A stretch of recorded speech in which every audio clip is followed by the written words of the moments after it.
Üdvözlet mindenkinek, és Salom! Valakinek kérdése van, javaslata vagy hozzászólása, megtalál minket ezeken az elérhetőségeken, és egyben lehetősége van mindenkinek arra, hogy amennyiben hasznosnak találja a munkánkat, hozzájáruljon ahhoz. Így még több emberhez el tud jutni az információ, és nem csak egy oldalú lesz ez a folyamat. Köszönet, hála és dicsőség Abba YAHUAHnak.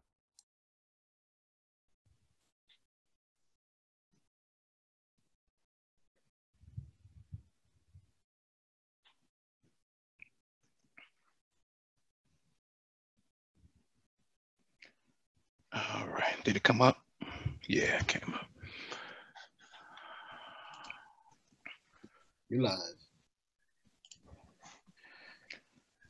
All right, so Shabbat Shalom, everyone. I hope that everyone is having a prosperous Shabbat. And I too want to say how nice of a time we had this past Sunday. For me, it was a little bit more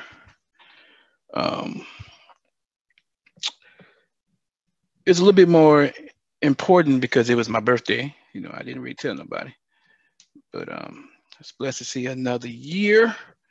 I'm getting old. I don't understand it, but it's good. So we are just going to jump right on into it. Now, this past Yom Shabbat, the Atyám and I were sitting down, fellowshipping after service. And I made a comment about how you can't keep too many doors open.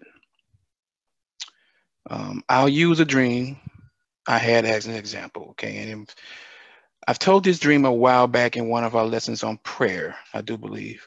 Some of you may remember, some of you may not. So just in case you're new, I'll read it again, okay? It was called Close the Door.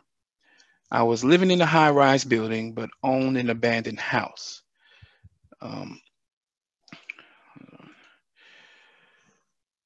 Abandoned house that was boarded up.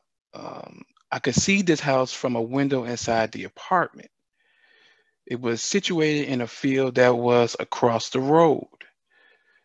But for some reason, I kept leaving the door open.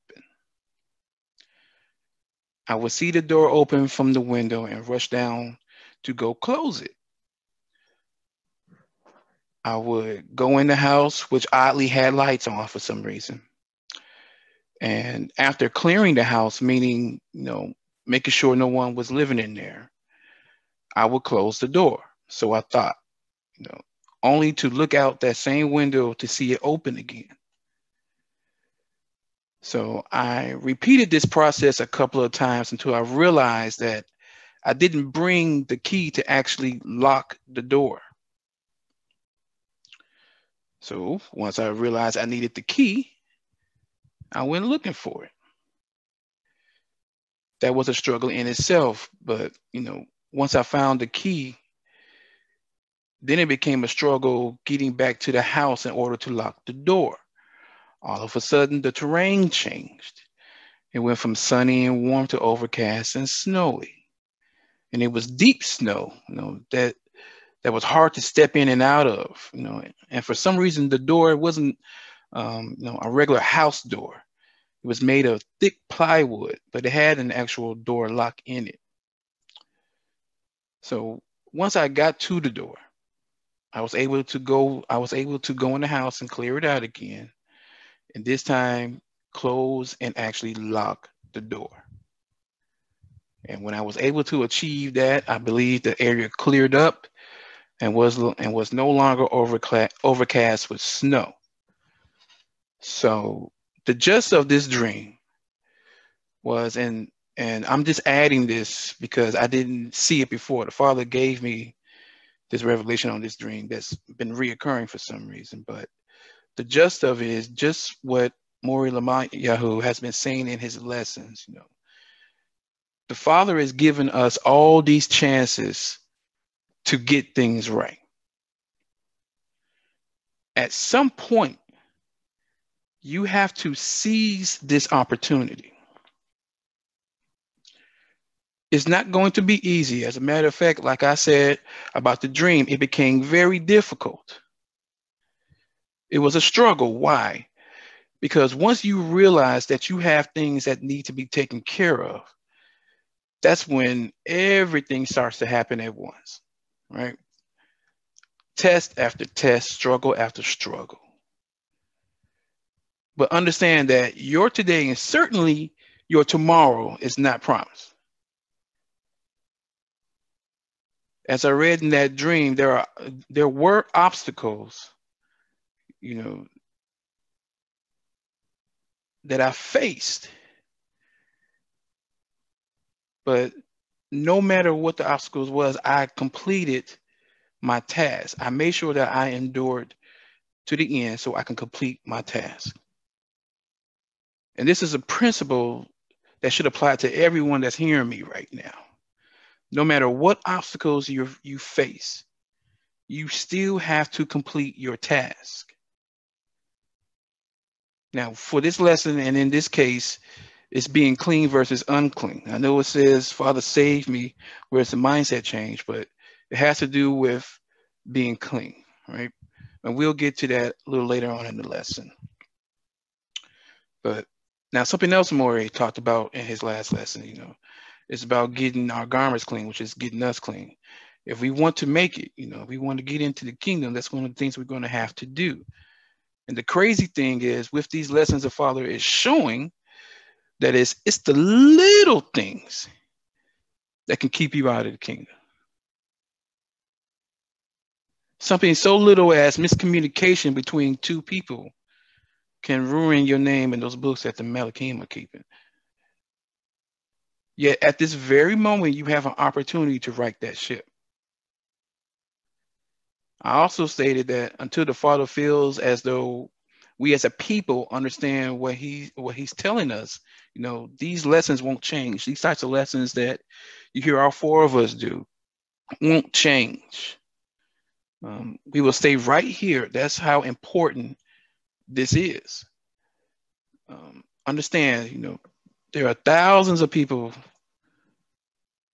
that are on this channel, maybe hundreds of those who watch every week. And then it's you all who come back every week on Zoom and on YouTube. You guys have been drawn here for a reason, right?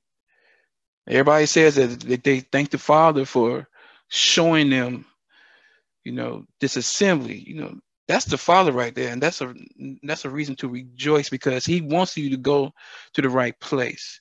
And you all say that you feel the love and it feels like home. Well, this is where you're supposed to be.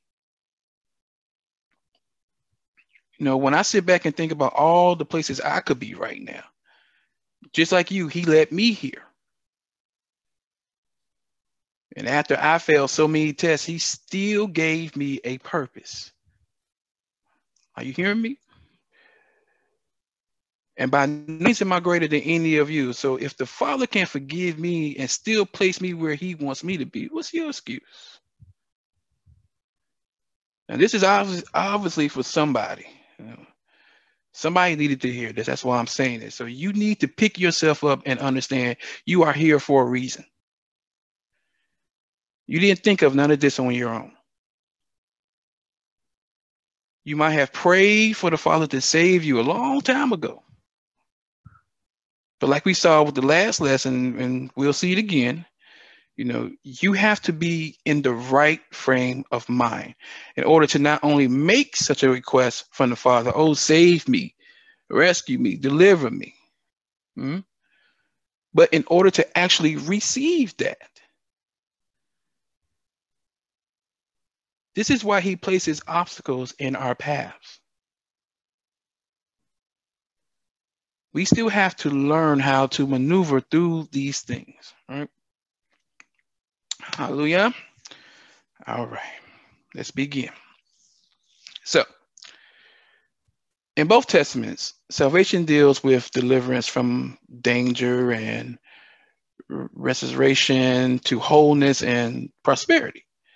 Now, it involves victory from forces that threaten that wholeness and prosperity, such as enemies and sickness. Now, the Brit Kadashah, commonly called the New Testament, emphasizes the work of Yahushua as the one who saves people from sin and death.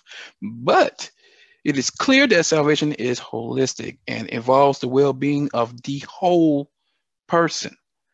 So let's look at that definition, right? To be holistic is categorized by comprehension of the parts of something as intimately interconnected and explicably only by reference to the whole. And medically speaking, categorized by the treatment of the whole person, taking into account mental and social factors rather than just the symptoms of a disease. Now, biblically, this is just to re-emphasize that you have to be in this walk wholeheartedly. And y'all know here, there's no straddling the fence over here. All right? Because if you do something like that, that leaves room for destruction, turmoil, chaos even. All right? If you want the help from the Father, then you need to look beyond just what you're going through now. Because what you're going through now is a result of something else that you may have neglected to take a look at in the beginning. Now, keep in mind, I said may because that's not always the case, right? But let's be honest here. Some of the things that we ask from the Father should start at home. What do I mean? Well, how about helping? Helping others. We talked about this before. You know how we pray to the Father, for help. Help me out of my situation, no matter what it is. Well, do you do these things for other people? Help can go a long way. Remember we said this before. Simply calling and checking on someone can fill a void for someone. That person you call could be in a mindset that they believe no one wants to talk to them. They pray to the Father to send someone to talk to me. The Father sends you. You see how that works? And what else? Father, show me a sign. That's a popular one. We always want the Father to show us something. Father, show me a sign. It just so happens that you are watching a lesson from a certain Moreh, and he confirms the very thing you prayed about. Now the ball is in your court. Are you going to heed the word the Father gave you, or find the excuse not to act upon it? Remember, the Father can and will use anything or anyone to get his message across. Now, these words came back to bite me, and let me explain. Let's take what happened with a certain celebrity a week ago. I ain't gonna say his name, but you know who I'm talking about. A video surfaced of him saying that Black people were in fact the true descendants from the Bible. All right. Now, within a day or two, he was fired from a well-known TV station, and he was widely criticized for his remarks.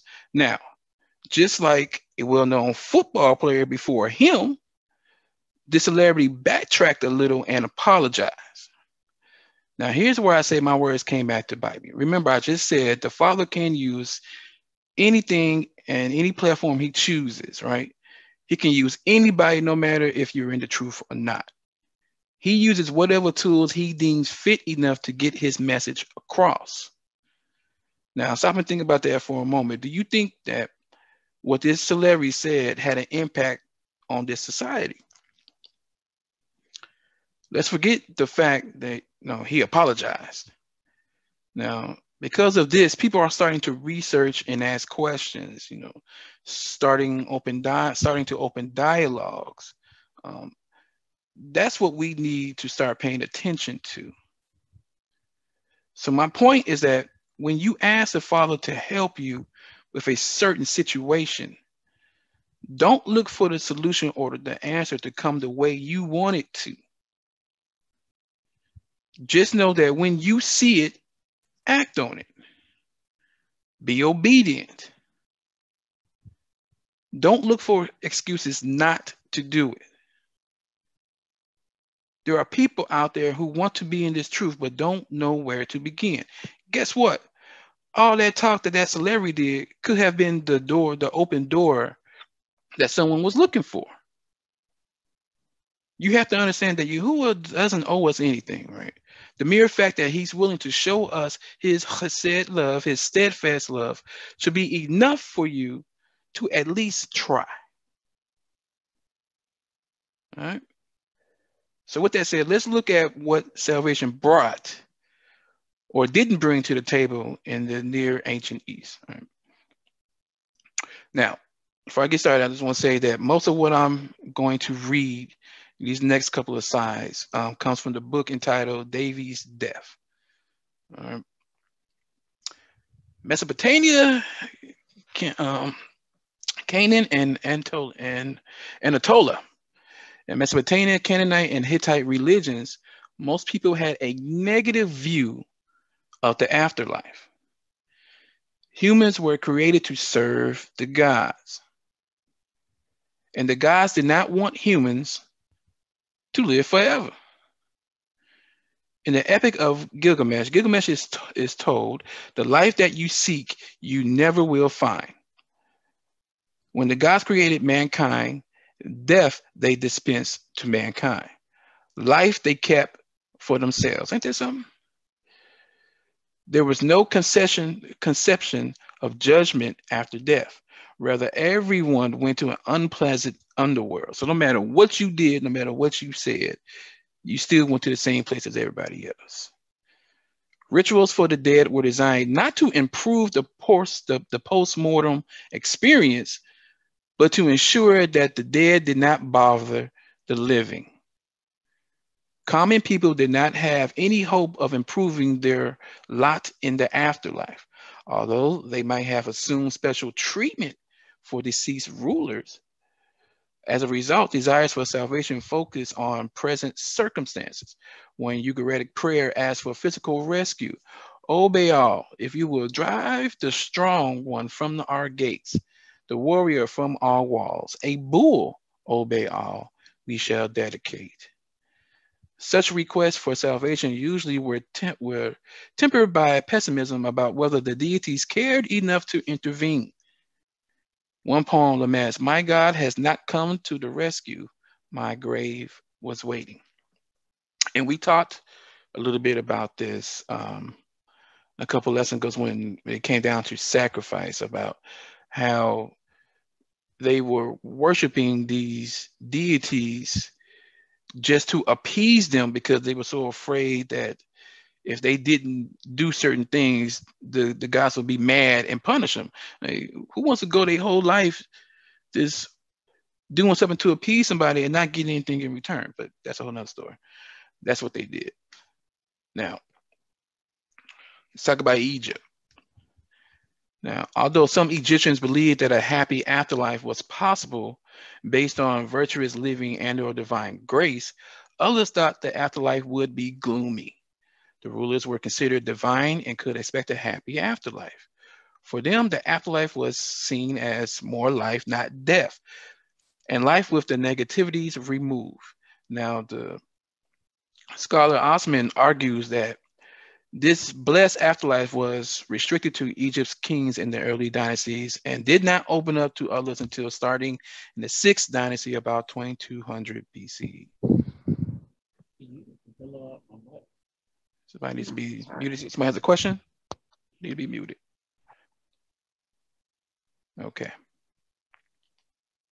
Eventually, a happy afterlife was available to all based on virtue, right? Because Egyptians believed in a judgment after death, they emphasized pure living. Nevertheless, rituals seeking divine help could compensate for a person's impurities. In Egyptian mortuary literature, prayers for salvation are concerned above all with the idea of judgment of the dead, which no one could hope to survive without divine grace. Although a person who failed at the judgment will go into oblivion, the papyri record only success, never failure. Success in the judgment seemed to depend more on knowledge of the correct rituals than on how a person had lived. But a large majority of the population could not read and did not know the precise rituals. And funeral laments indicate that they were not very hopeful about the afterlife. So if you couldn't read, you kind of out of luck. Starting around 1000 BC, evidence suggests that Egyptians lived with the sad certainty that a deceased person loses individual consciousness and lingers in a gloomy state of slumber. However, there are also signs in Egyptian stories, pictures, and practices pointing to hope for an afterlife that somewhat resemble present existence. Now, what I'm getting at here is that just like with some of us today, and like always, I'm referring to people in this walk, right? Some of us have a certain mindset that's not focused on the right things. With that being said, things we focus on can lead and probably will be one of the main reasons why some of us don't make it into the kingdom. I'm certainly not saying that that will be the only thing, but the way you view things mentally, physically, spiritually, emotionally, have a huge impact on how you react to those same things mentally, physically, spiritually, and emotionally. And as we saw earlier with the Mesopotamian, the Canaanites, and Anatolian religions, the so-called gods or deities didn't even care about the people. And here, with our ancestors and with us, we had the Father who cares enough for us to give us all these chances, chance after chance after chance. And people don't want to take it. They were looking for something so they can at least have some hope. The Father's giving us hope and we still ain't taking it. So that's what the other part of the title is. Where's the mindset change? You can't keep asking for something and because you're not getting it the way you want to, disregard it. And that's where a lot of us are still. All right.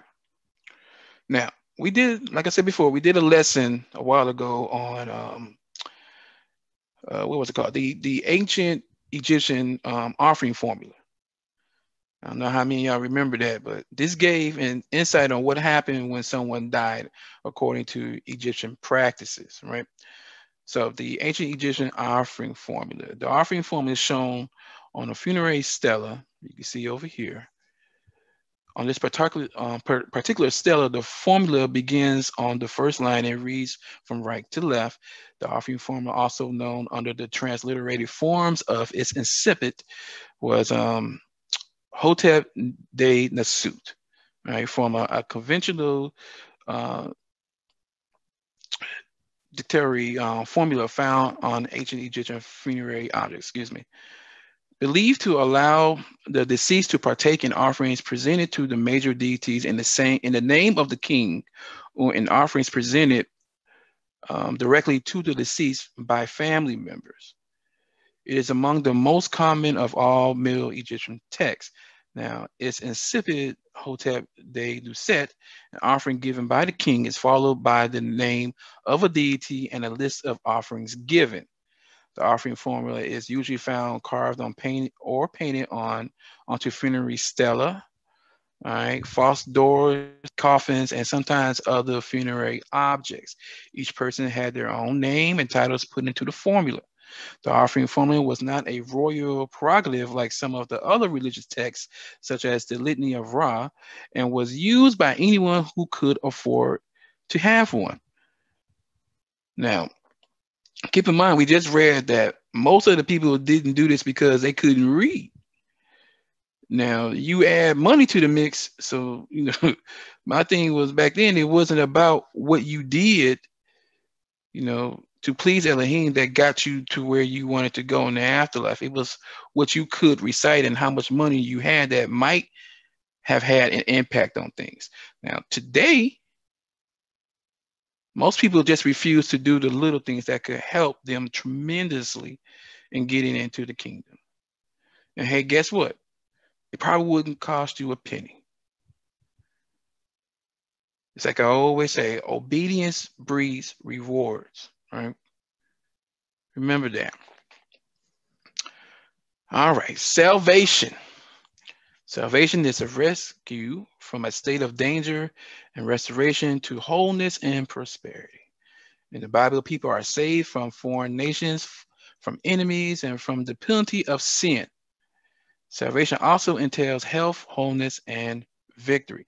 Now, the biblical concept of salvation, as it develops from the sense of physical rescue in the present life to deliverance from danger or crises, to the idea of spiritual rescue, often associated with the afterlife, right? So that's where we taking a step back from what they did in ancient Near East. Forgiveness from sins and eternal life. Now, this development in the concept of salvation corresponds with changes in beliefs regarding life after death.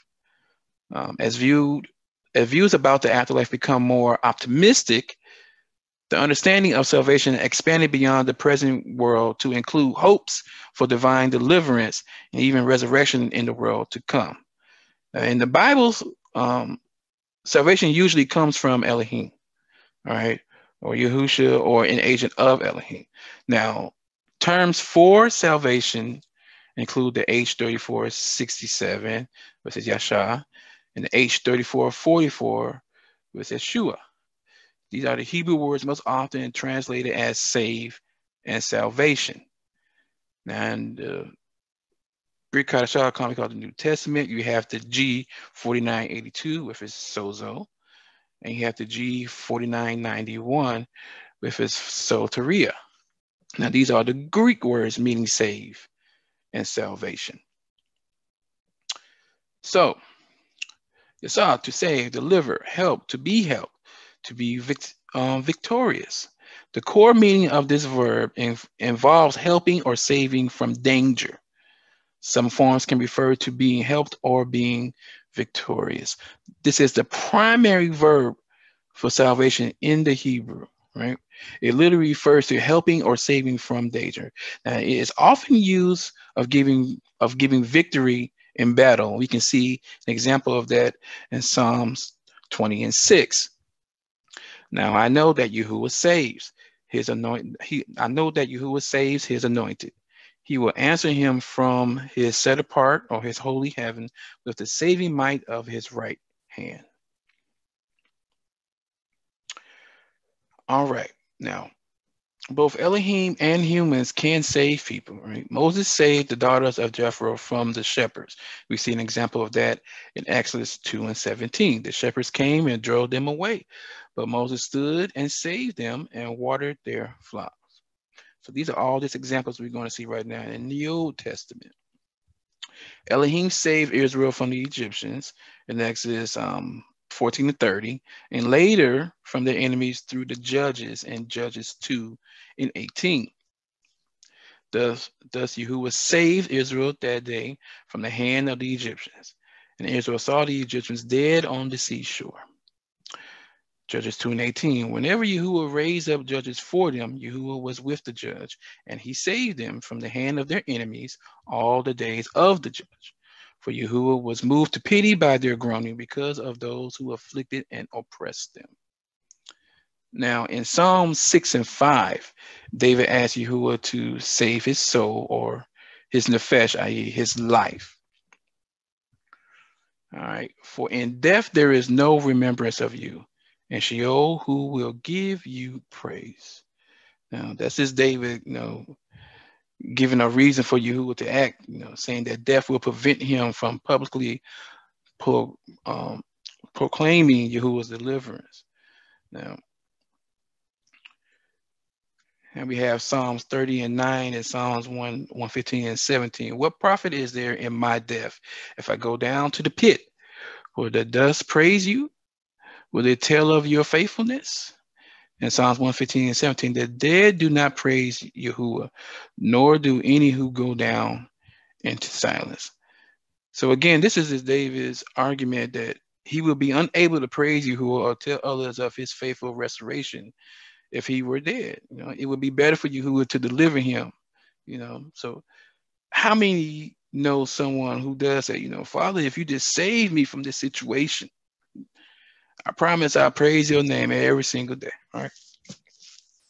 And what about if you came from the church? I promise I'll get up every Sunday and go to church. Or if you're in the walk, Father, give me up this and I promise I'll stop eating pork. You should have stopped eating pork anyway. But You know, with all this, you just turn around and do the same thing over and over again. You know, not saying that that's what David did, but that's what today's people do all the time. You know, that's what I'm saying. Again, where's your mindset change? Because you shouldn't just be calling out to the Father for something, you know, because you need it right at that point. You should be praising the Father all the time, right? But David was saying, hey, if I'm gone, I can't do none of that. Right? All right. The Elohims made by humans cannot save the people.